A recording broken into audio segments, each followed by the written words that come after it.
రమణమ్మకి 2 కూతుళ్ళు 1 కొడుకు. బాధ్యత సరిగా నిర్వర్తించని భర్త ఉన్న ఇంట్లో కటిక పేదరికంలో జీవిస్తుండేవాళ్లు. అయితే రమణమ్మ కష్టపడి 2 కూతుళ్లను, కొడుకుని బాగా చూసుకునేది. వాళ్లకి ఏ లోటు లేకుండా కష్టపడి పనిచేసి ఏం కావాలన్నా వాళ్ల అవసరాలన్నీ జాగ్రత్తగా చూసుకునేది. కొన్ని సంవత్సరాలకి 3 పిల్లలు పెరిగి పెద్దవాళ్లయ్యారు. తన స్థాయికి తగ్గట్టు పెద్ద కూతురుకి మంచి సంబంధం చూసి వివాహం చేయడానికి సంబంధాల కోసం వెతుకుతుంది. పెద్ద కూతురు కావ్య చాలా మంచిది. ఆ అమ్మాయి గురించి తెలుసుకుని ఊళ్ళో కావ్యని చూడ్డానికి ఒక సంబంధం వాళ్ళింటికొస్తారు. వాళ్లేమీ పెద్ద డబ్బున్నవాళ్లు కాదు, కానీ చాలా మంచివాళ్లు. ఇదిగోండి, తినే నా కూతురు కావ్య. నా కూతురని చెప్పడం కాదు గాని పెద్దవాళ్లకి మర్యాద ఇవ్వడంలో గాని సాయం చేయడంలో గాని అన్నింట్లో ముందుండి చూసుకుంటుంది.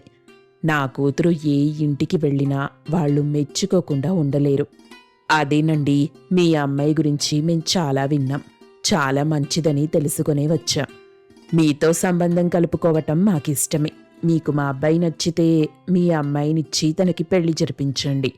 కానీ మేం ముందుగానే చెప్తున్నాం, మాకు పెద్దగా ఆస్తిపాస్తులు లేవు, కానీ ఉండడానికో ఇల్లుంది. అబ్బాయి కష్టపడి తన భార్యని పోషించగలడు. ఏదో మధ్యతరగతి కుటుంబంలాగా నెట్టుకుంటూ వస్తున్నాం. మాకు కట్నము గట్రా అవసరం లేదు. మీ అమ్మాయినిచ్చి పెళ్లి చేస్తే చాలు. సరే అనుకుంటే కబురు పెట్టండి.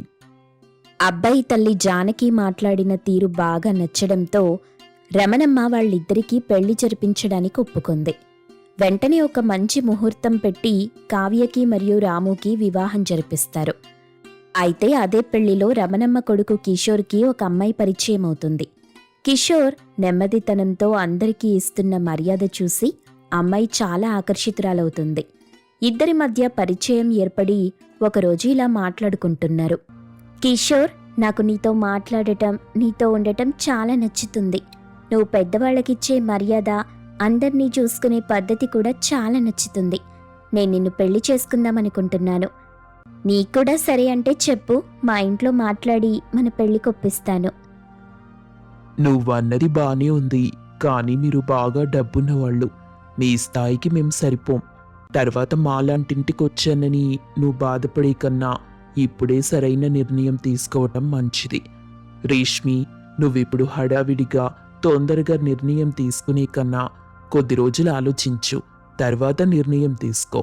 నువ్వు మీ ఇంట్లో చెప్పినా కూడా నాతో పెళ్లికి మీ నాన్నగారు ఒప్పుకోరు. మాలాంటి పేదవాళ్ళ ఇంటికి పంపిస్తారా చెప్పు? అయినా నాకు కూడా సరైన ఉద్యోగం లేదు. ఇప్పుడే ఉద్యోగం కోసం ప్రయత్నిస్తున్నాను. ఏదైనా మంచి ఉద్యోగం దొరికితేనే నువ్వు మీ ఇంట్లో చెప్పగలవు. ఒకవేళ మీ నాన్నగారు అబ్బాయి ఏం చేస్తున్నాడన్నా కూడా నువ్వు సమాధానం ఏం చెప్తావు చెప్పు? నేను చిన్నప్పటి నుండి మా నాన్నగారు తలదించుకునే పని ఏది చెయ్యలేదు. నేను ఈ నిర్ణయం తీసుకున్నానంటే ముందుగా మా నాన్నగారి దృష్టిలో పెట్టే తీసుకున్నాను. నీలాంటి మంచి అబ్బాయిని పెళ్లి చేసుకుంటున్నానంటే నన్ను మా నాన్న అస్సలు కాదనరు. పైగా ఆ రోజు మీ అక్క పెళ్లిలో నువ్వు పడుతున్న కష్టం చూసి చాలా మెచ్చుకున్నారు కూడా. పని చూసి మెచ్చుకోవటం వేరు, కానీ పిల్లనిచ్చి పెళ్లి చేయటం వేరు. ఇప్పుడవన్నీ నాకు తెలీదు. నువ్వు సరే అనుకుంటే చెప్పు, ఇంట్లో చెప్పి వెంటనే పెళ్లి చేసుకుంటాను. రేష్మి అలా అనడంతో కిషోర్ కూడా తనంటే ఇష్టమని సమాధానమిస్తాడు. రేష్మి వాళ్ల తల్లిదండ్రులు కూడా ఒప్పుకోవడంతో పెళ్లికి ఏర్పాట్లు జరుగుతాయి. పెళ్లిలో అత్తగారికి భర్తకి కట్టుకోవడానికి మంచి బట్టలు లేవని రేష్మి తండ్రి వాళ్లకి బట్టలు తెచ్చిస్తారు. రేష్మి తన బంధువులొస్తారని కిషోర్కి మరియు వాళ్ళమ్మకి, వాళ్ల చెల్లికి వాళ్ళిచ్చిన బట్టలే వేసుకోమని చెప్తుంది. అయితే తమ్ముడి వివాహం జరుగుతుందని చాలా ఆశలతో కావ్య మరియు రాము పెళ్లి దగ్గరికొస్తారు. అదే పెళ్లిలో కావ్యాని రేష్మి పక్కకు తీసుకెళ్లి, ఏంటండి మీరు ఇలాంటి బట్టలేసుకొనొచ్చారు? ఇక్కడ చాలా మంది మా చుట్టాలున్నారు. అందుకే ముందుగానే అన్ని ఏర్పాట్లు చేసుకున్నాం. అయినా మీరు వస్తున్నారని మాకు ముందుగా చెప్పాల్సింది కదా. మీకు కూడా మంచి బట్టలు తీసిచ్చేవాళ్లం. అయినా పిలిస్తే అలా వచ్చేస్తారా? మా హోదాకి తగ్గట్టు లేరని రావడం మానేయాలి కదా. ఎలా అయితేనే వచ్చేశారుగా, కొంచెం దూరంగా ఉండండి. అదేంటి రేష్మి అలా అంటున్నావు? మా తమ్ముడి పెళ్ళని చాలా ఆశలతో పెళ్లి చూడ్డానికొచ్చాను. అయినా నాకు తెలీదు మా తమ్ముడింత గొప్ప అమ్మాయిని చేసుకుంటున్నాడని. ఇంకా కావ్య మాట్లాడుతూనే ఉంది. కానీ రేష్మి పట్టించుకోకుండా వెళ్ళిపోయింది. కావ్య మరియు రాము బాధపడుతూ దూరంగా నిలబడి పెళ్లి చూసి వెళ్ళిపోతారు.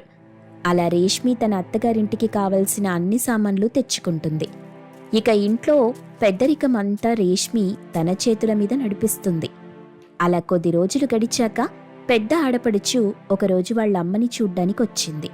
కావ్య గర్భవతి కూడా. కావ్యని చూసి రమణమ్మ చాలా సంతోషంతో దగ్గరికి తీసుకుంది. అమ్మా కావ్య, బావున్నావా? ఏంటి ఒంట్లో ఎలా ఉంది? నువ్వు కనీసం గర్భవతివైనట్టు చెప్పనైనా లేదు. డాక్టర్ దగ్గరికి వెళ్తున్నావా అమ్మా? అన్ని చెకప్లు చేయించుకుంటున్నావా? నీ ఆరోగ్యం ఇప్పుడు బానే ఉందిగా? అమ్మా, ఇప్పుడు నా ఆరోగ్యం బానే ఉంది. మీ అల్లుడు గారు ప్రతి నెల నన్ను డాక్టర్ దగ్గరికి తీసుకెళ్లి చెకప్ చేయిస్తున్నారు. డాక్టర్ గారు అంతా బానే ఉందన్నారు. అమ్మా, నీ అల్లుడు మాత్రం చాలా మంచివాడు. నన్ను చాలా బాగా చూసుకుంటున్నాడు. మా అత్తగారు కూడా నన్ను ఈ పని చెయ్యనివ్వకుండా అన్ని పనులు ఆవిడే చేస్తున్నారు. నాకక్కడుంటే చాలా సంతోషంగా మనింట్లో ఉన్నట్టే ఉంటుంది. ఇలా మాట్లాడుతుండగా అక్కడికి రేష్మి వస్తుంది. చాలా వెటకరంగా నవ్వుతూ వాళ్ళు మాట్లాడుకుంటున్న దగ్గరికొచ్చి, ఏంటిలా వచ్చారు? మీ ఆయనేమైనా వదిలేశాడా? లేదా తినడానికి డబ్బు లేదా మా ఇంటికొచ్చారు? మేమందరికీ బిచ్చం వేసే రకం కాదు. కానీ మరీ తప్పదు, ఏం లేదంటే ఇస్తాను. పైగా కడుపుతో ఉన్నట్టున్నారు. మీ భర్త కనీసం హాస్పిటల్కైనా తీసుకెళ్తున్నారా లేదా? అయినా గవర్నమెంట్ ఆసుపత్రులు చాలా ఉన్నాయి కదా, అక్కడికి వెళ్ళండి, ఫ్రీ డెలివరీ చేస్తారు. అయినా డబ్బు లేనప్పుడు పిల్లల్ని కనాల్సిన అవసరం ఏముంది చెప్పండి? ఎంత సంపాదిస్తామో అంతవరకే ఖర్చు పెట్టుకుంటే బాగుంటుంది. అంతకు మించి ఖర్చు పెడితే తర్వాత అడుక్కు తినాల్సొస్తుంది. ఇలా నానా మాటలు అంటుంటే రమణమ్మకి కోపమొచ్చింది. నా కూతురేమీ కూటికి గతిలేక రాలేదు. తన తల్లిని చూడ్డానికొచ్చింది. తనకేం నీలాగా అహంకారం లేదు. అయినా తనలాగా నువ్వుండాలంటే నువ్వు 1000 జన్మలెత్తాలి. నా కూతురు ఎంత మంచిదో నీకేం తెలుసు. నా 3 పిల్లలు కూడా ఆనిముత్యాలు. పోనీలే, డబ్బున్న ఇంటి నుండొచ్చింది కదా, పెద్దగా మంచి మర్యాద తెలీదనుకొని ఇన్ని రోజులు ఊరుకున్నాను. కాని రోజురోజుకి నీ ప్రవర్తన చాలా దారుణంగా ఉంది. అయినా నీలాంటి పొగరబోతు దాని ఇంట్లో నిన్నస్సలుండను. ఈ క్షణమే నా కూతుర్ని తీసుకొని నేను వెళ్ళిపోతున్నాను. నా కొడుకొచ్చాక నువ్వే సమాధానం చెప్పాలనుకుంటావో చెప్పుకో. నేనైతే ఒక్క క్షణం కూడా ఇక్కడుండను అని చెప్పి రమణమ్మ తన చిన్న కూతురిని తీసుకుని ఇంట్లో నుండి వెళ్ళిపోతుంది. అయితే కావ్య ఒక చిన్న ఇల్లు చూసి వాళ్ళిద్దరికీ కావలసిన సామాన్లన్నీ తెచ్చిపెడుతుంది. ఇంతలో ఇంటికొచ్చిన కిషోర్ ఫ్రెష్ అప్ అయి తినడానికి కూర్చున్నాడు. అమ్మ మరియు చెల్లి కనిపించకపోవడంతో, ఏంటి అమ్మా చెల్లి భోంచేశారా? కనిపించట్లేదు. వాళ్ళు గదిలో కూడా లేరు. ఎక్కడికెళ్లారు? నీకేమైనా చెప్పారా? మీ అక్కొచ్చి మీ అమ్మని చెల్లిని తీసుకెళ్ళిపోయింది. నేనెంత ఆపినా వాళ్ళు ఆగలేదు, వెళ్ళిపోయారు. రేష్మి మాట తీరు ఎందుకో కిషోర్కి నమ్మాలనిపించలేదు. వెంటనే వెతుక్కుంటూ బయలుదేరాడు. కొద్ది దూరం వెళ్లేసరికి ఒక చిన్న ఇంట్లో తన చెల్లి మరియు తల్లి కనిపించారు. వెంటనే వాళ్ల దగ్గరికెళ్ళి ఏం జరిగిందని అడిగాడు. తన కన్న తల్లి కొడుక్కి విషయం చెప్పకూడదనుకుంది. కానీ కావ్యకి జరిగిన అవమానం గురించి చెప్పాల్సొస్తుంది. ఈ విషయం విన్న వెంటనే కిషోర్కి చాలా కోపమొస్తుంది. వాళ్ళింటికెళ్ళి, నేను ఉద్యోగం చేస్తున్నాను కదా, ఇక్కడ నీ సౌకర్యం కోసం ఏమేం కావాలో నేను చూసుకుంటాను. మీ నాన్నగారిచ్చిన సామాన్లన్నీ పంపించేసి. నేనలా ఉన్నప్పుడే నువ్వు నన్ను ఇష్టపడ్డావు కదా, ఇక మనిద్దరం కలిసి ఆ జీవితాన్ని కొనసాగిద్దాం. కిషోర్ అలా అనేసరికి ఒక్క క్షణానికి రేష్మికి బ్రెయిన్ పనిచేయలేదు. కానీ కిషోర్ చెప్పినట్టు చెయ్యాల్సొస్తుంది. అయితే ఆ జీవితం గడపడం రేష్మికి చాలా కష్టమనిపిస్తుంది. వెంటనే ఈ విషయం తన భర్తకి చెప్పగా, చూసావా, 2 రోజులకే నీకు ఈ జీవితం గడపడానికి కష్టంగా ఉంది. నువ్వు నన్ను ఏరి కోరి చేసుకున్నావు. అలాంటప్పుడు నువ్వు నాతో పాటు నా కుటుంబాన్ని కూడా స్వీకరించాలి. వాళ్ళనంత తక్కువగా చూడ్డం సరైంది కాదు. వాళ్ళు ఒక జీవితం గడుపుతున్నారు. నువ్వు నీ డబ్బులు, నీ సామాన్లు అన్నీ తెచ్చి ఇంట్లో పెట్టాక వాళ్ళు వాళ్ళ జీవితంతో పాటు నీ జీవితాన్ని కూడా అలవాటు చేసుకున్నారు. కానీ ఏ రోజు నీ మీద ఒక్క కంప్లైంట్ కూడా ఇవ్వలేదు. ఈరోజు నువ్వు అక్కతో మాట్లాడిన మాటలు కానీ, అమ్మతో మాట్లాడిన మాటలు కానీ వాళ్ళతో ప్రవర్తించిన తీరు గాని వాళ్ళు నీతో ప్రవర్తించుంటే నీకెలా అనిపించేది? కిషోర్ అలా చెప్పడంతో రేష్మికి తను చేసిన పొరపాటు అర్థమైంది. ఇంకా ఎప్పుడూ ఎవరినీ తక్కువగా చూడకుండా మంచిగా ప్రవర్తిస్తుంది.